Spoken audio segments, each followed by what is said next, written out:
Y'all know I'm late as hell, but frankly, I don't care. So we got Penguin, episode 1, season 1. So when the episode starts, it pretty much starts after the events of Riddler's attack during the Batman movie. And at this given moment, we have Oz, who is sitting here looking down on the city as he looks at all the aftermath of Riddler has caused. And in this moment, I think he really sees the opportunity.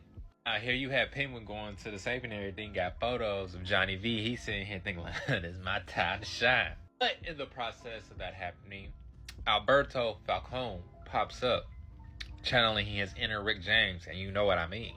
And at this given moment, you have Penguin trying to save face and just hands over Johnny V's photos because he knows at this given moment that Alberto is now the head of the family.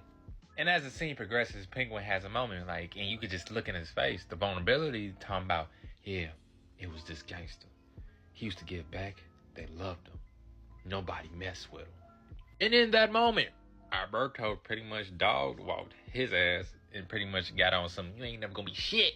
And in that moment, Penguin got felt some type of way. The next thing you know, chitty chitty bang bang. Well, after the fact, Penguin realized what he's done and everything. And now he has to dispose of the body.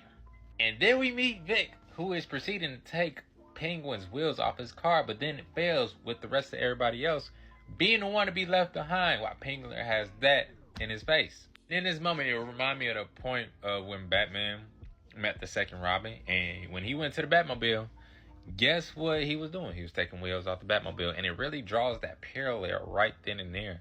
The only difference is you ain't got to dispose of nobody, and you ain't got no gun pointing in your face. But then you start to realize, as you know, the relationship develops between Penguin and Victor, that he takes a like to him. You can really, you can feel it. You really sitting there like, hey, I can fuck with you. But then we have a moment. We have a moment when the sun rises and Penguin you know what? I gotta get ready. And after they dispose of Alberto and everything, the sun is rising and, Penguin tells Vic, turn around while he got a crowbar in his hand. And at this point in time, Victor knows what's gonna happen. So he's like, don't do it. And at this point, Vic don't want to die. He's sitting here like, bro, I'm bored. They're just this. I'm trying to show you I could be something. Just give me a chance. But Penguin lets him survive. So we fast forward when they go to the warehouse and he gets called to come to the big house.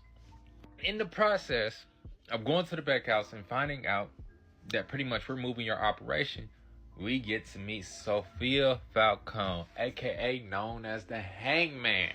There's something wrong with me because I shouldn't be attracted to this woman. A part of me just I can fix you. Come here. But besides that, Sophia just got an Arkham. Now she's wondering where her brother is at because, at this moment, she has talked to Oz hey, you know what? Hey, where bro at on everything? She can already peep the bullshit that Oz be on because Oz is somebody you cannot trust. Long story short, Sophia was pretty much like, hey, man, I ain't underestimating your ass. I got my eye on you, nigga. We meet Sal, who's in prison, Blackgate prison at that, and who is beefing with Falcone family since before he even got in there. At this time, Penguin coming in hey man, I got a proposal and everything that could both help us out. And, I could be double agent, I scratch your back, I let you know what's going on. And Sal the whole time nah, fuck all that, bro, fuck all that. But you should have seen his face. That made him reconsider. He brought that man his ring. His eyes got big. I ain't never seen a man so happy. It was just such a touching moment. Boy was like. Then you have Oz proceeding to try to follow Sophia in a car that looked like Dirty Sprite. She peeps him. Long story short, she ends up apprehending him and stripping his ass butterball naked in the back of the crib in a glass, I think, greenhouse. And at this moment, Sophia's hurting. Sophia's just in her feelings about her brother. I understand. You want to know what happened to your sibling. So right there, she got him oh, my brother. Yeah, you feel that? You think you own that iceberg lounge? Nigga, you ain't own that. Nigga, that's mine. In this same scene, Sophia decides to get rid of Buddy, who's also helping Vic get one of Penguin's wheels, because her thing is this, my brother was at the lounge with you, so things not adding up, so please tell me, where my brother at? Next do you know, my boy. Then we have our boy Vic, who decided to take a brick, put it on the gas pedal, and drive the car into the Falcone compound with Sophia opening the trunk with her brother's body in there. Her ass was screaming like she was in a haunted house. Ah! Right in the trunk, you have payback carved, insinuating that pretty much it was Sal and his people who did it. And at this point, the scene cuts back to Penguin. He's sitting there laughing like, got your dumb ass. And I ain't gonna lie, for it to be a first episode, set the tone and everything, and I was not expecting it. I was not. It was crazy. They started off just right, and it wasn't slow. It was pretty much one of those things I realized while like I took everything in, that it was cohesive. It wasn't jumbled up.